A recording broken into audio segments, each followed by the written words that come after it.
Your basement floods. You file a claim. And your insurance company says, no. Here's the thing most homeowners don't realize. Your standard homeowner's policy? It does not cover sump pump failure. At all. And this isn't some rare thing. Sump pumps fail constantly. Power outages. Mechanical breakdowns. They just stop working. And when they do, you're looking at $10,000 to $15,000 in water damage. Easy. The average basement flood costs $12,000 to fix. That's out of your pocket. Because your regular policy specifically excludes it. Now here's what your agent probably didn't mention. You can add something called water backup coverage. It's usually only $50 to $250 a year.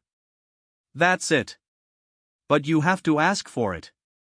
They're not going to offer it. So do this today. Call your insurance company. Ask if you have water backup coverage.